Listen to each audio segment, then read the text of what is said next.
본격적인 영어학에 들어갑니다. 안녕하십니까, 이재훈 선생입니다. 참 떨리네요. 잘해야 될 텐데 말입니다. 잘할 수 있습니다. 자, 단어부터 치고 들어갑니다. 여러분, 이 기초 강의인데 왜 단어부터 하지? 뭐 이런 생각 하시는 분도 계실 겁니다. 그런데 선생님은 한번 큰 충격을 먹은 적이 있습니다. 그게 언제냐? 선생님은 노량진에서 지금도 강의를 하고 있는데요. 우리 학생들한테 물어봅니다. 이 단어에서 한자가 무슨 한자냐? 한자로. 왜 물어보면 학생들이 웃기다는 투로 말입니다. 그런 걸 물어보냐 말이에요. 짤불단자지 이럽니다. 무려 70% 이상의 학생들이 그럽니다. 20%는 뭔지 모르고요. 단자 자체를 단 10%가량 학생들만이 이 단자가 헛단자다. 단어에서 단자는 헛단자다. 이렇게 정답을 얘기해 줍니다. 그러니까 자칫 잘못 생각하면요. 단어에서 단자를 짤불 단자로 착각할 수가 있습니다. 여러분, 이것부터 제대로 알고 가셔야 됩니다. 단어를 짤불 단자로 아는 순간 영어 완전히 죽습니다. 영어 포기해야 됩니다. 말씀드리면 단어는 프린트물 피셨죠? 프린트물 뽑아내세요. 단어는 의미를 가진 최소한의 단위가 되는 말이다. 이렇게 써있죠. 근데 이것도 어려워요, 사실. 그렇죠? 자, 차근차근 들어가겠습니다. 아주 쉽게 풀어드릴게요. 일단 거꾸로 한번 봅시다. 만약 우리 단어에서 단자를 짤불 단자로 착각하고 있다는 말입니다. 이 프린트물 보시면 I라는 단어 있죠. 나를 뜻하는 I. 이건 그럼 짧으니까 단어고, 아름다운 내 뜻을 가진 beautiful. 이것은 기니까 장어입니까? 장어. 웃기지요. 여러분들 학교 영어 수업 시간 때, 학원 영어 수업 시간 때 절대 여러분 장어라는 소리 못 들어봤을 겁니다. 그건 이제 써있듯 아빠 여름 보양식 그 미꾸라지보다 긴 끈적끈적한 놈, 그 놈을 이제 장어라고 그러죠. 풍천이 유명합니다. 장어는 없습니다.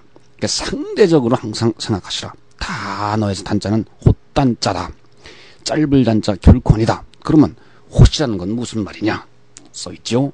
헛단자. 헛이라는 말은 하나인, 혼자인, 한 개인의 뜻을 갖는 순수 한글입니다. 여러분들이요, 문법 공부 시간에 듣게 되는 단어 구절에서 단어. 여러분 구절 몰라도 괜찮아요. 일단 단어 구절에서 단어. 그리고 단수다 복수할 때 단수. 그리고 나중에 어려운 코스에서 만나게 되는 단문, 중문, 복문에서 단문. 이것은 다 이때 단자. 이거 모두가 다 무슨 단자다? 헛단자입니다. 여러분들이 문법 시간 때 배우는 문법 용어 중에 짤불 단자가 들어가는 것은 없다. 단어할 때 단자, 단수 복수할 때 단자, 단문, 중문, 복문할 때 단자 100% 헛단자다. 헛이라는 것은 하나다. 그래서 뭔지 몰라도 단어라는 것은 하나의 말, 단수라는 것은 한 개의 수, 단문이라는 것은 뭔지 몰라도 한 개가 들어가 있는 문장이다. 이 말입니다. 물론 여러분들이 선생님하고 이제 독해 공부를 할 땐 단문 독해, 장문 독해 이런 걸 또 우리 이론 용어를 쓰겠죠. 그때는 장자, 긴 장자, 즉 비교적 긴 글을 읽고 이해하는 것을 장문 독해, 비교적 짧은 글을 읽고 이해하는 것을 단문 독해. 물론 이럴 때 단자는 이때 단문 독해에서 단자는 짧을 단자가 맞습니다만 적어도 문법 공부할 때 단자는 100% 헛단자다라는 것을 알고 계셔야 됩니다, 여러분. 자, 그러면은 무슨 단어 설명하는데 이렇게 오래 걸리느냐? 이게 중요해서 그렇죠. 왜냐하면 이 단어의 개념을 잘 알아야지 품사의 개념을 잘 할 수 있습니다.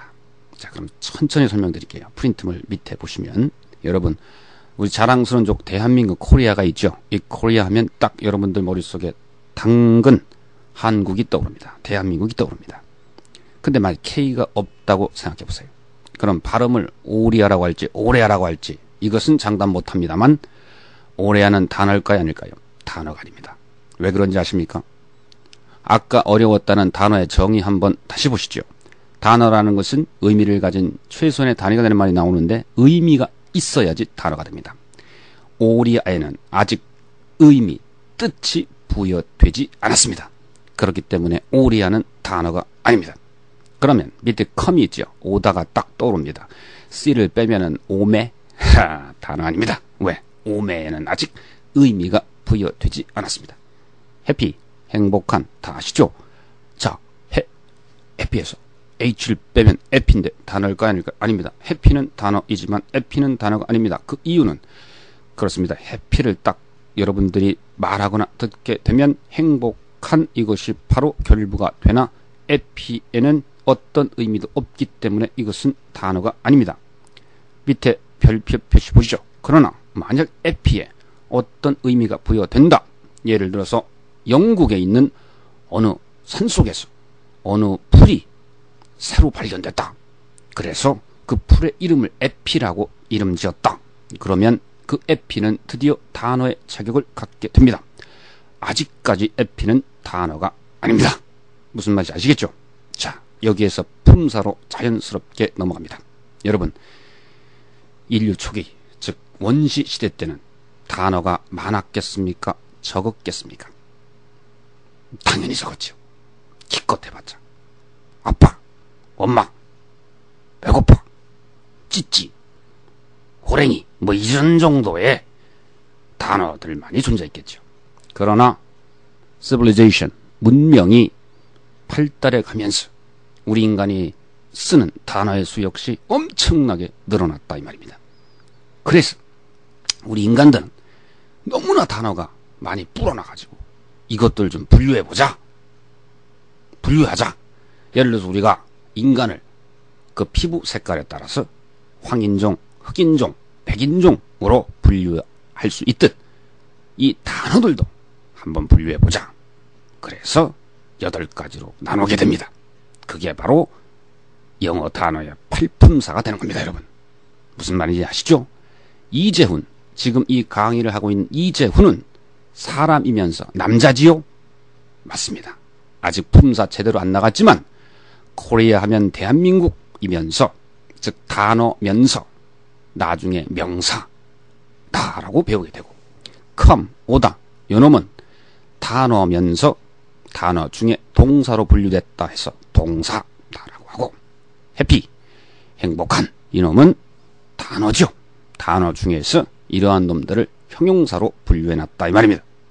이재훈 선생님은 사람이면서 황인종이면서 남자로 이렇게 분류할 수 있는 것처럼 단어들도 그 품성에 맞게 특성에 맞게 8가지로 쪼개놨다. 그걸 바로 품사라고 한다 이 말입니다. 가장 쉬운 것은요, 여러분, 사전 한 권씩 가지고 계실 겁니다. 이 사전이 다 어떻게 보면 큰 단어장입니다. 여러분, 사전에 의미 없는 단어가 들어가 있을 수 있을까요? 없습니다. 다시 한번 말씀드립니다만 단어의 정의, 뭐라? 의미, 뜻을 가진 최소한의 단위가 되는 말이다. 이것을 너무나 많아지니까 한번 제대로 그 품성, 특성에 맞게 분류해보자. 이것을 즉 단어를 나누는 것이 팔품사다. 우리나라는요 5개 품사에서 13개 품사 왔다 갔다 했다가 지금은 9품사로 나누는 것이 일반적인 나눔 방식입니다. 그래서 영어는 8품사, 국어는 9품사가 되는 것입니다. 자, 이제 2강 마무리 정리 들어갑니다. 단어에서 단자는 절대 짧을 단자가 아니다. 헛단자다. 단어다라는 것은 뜻이 있어야 된다. 뜻이 있는 최소한의 단위가 되는 말이 단어다. 단위에서 단자도 헛단자다. 그래서 여러분 나중에 우리 단어 구분하는 게 얼마나 쉬운지 알게 되실 텐데요.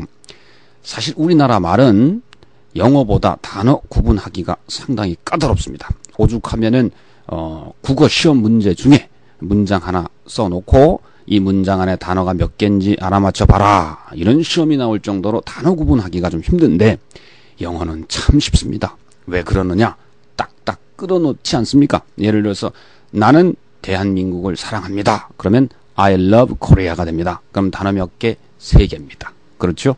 요거는 또 우리가 단어 품사 결부시키는 데 가서 다시 한번 보게 될 것이고요. 어찌됐든 단어의 정의는 알고 보니 참으로 쉽더라. 그래서 쌤하고 3강에 가서 품사, 주요 품사 공부를 하게 되는데 이 주요 품사만 제대로 알면 특히 왕초보 까막눈들이 힘들어하는 이 주어 목적어 보어는 단 5분 만에 싹 해결될 것이다. 아주 시원하게 해결될 것이다. 약속드리면서 오늘 2강 강의 여기서 마칩니다. 참고적으로 스님이 첨부 자료를 하나씩 드리지요. 강 끝날 때마다. 이건 뭐냐? 스님의 저작 선생님의 저서 복화 바이블에 이은 그랜마 바이블이라는 책이 있습니다. 그 그랜마 바이블에서 지금 생기초 강의에 필요한 부분들을 발췌해서 여러분들에게 이중 안전장치를 두는 것입니다. 그래서 첨부를 일부를 발췌해서 올립니다. 이것은요 대한민국 최초로 영어 문법을요 대화식으로 다 풀어낸 것입니다. 아주 쉽게 잘 풀어냈습니다. 스님이 참 써도 잘 썼습니다. 미안합니다. 어찌됐든 이 책의 개요는 뭐냐, 이 설악산 아시죠? 이 설악산에 이 전국에서 영어를 제일 못하는 애들만 모입니다. 그것도 학교장 추천으로 말이죠. 그래서 이 학생들이 저한테 질문을 합니다. 가장 그 어려워하는 것들을 질문을 하면 이 왕글쌤이 풀어줍니다. 아주 북어국보다 더 시원하게 알기 쉽게 풀어줍니다. 물론 왕글쌤은 접니다. 근데 왜 왕글쌤이냐면 제 별명이었거든요. 제 사진 본 학생들은 알겠지만 선생님 안경이 좀 큽니다.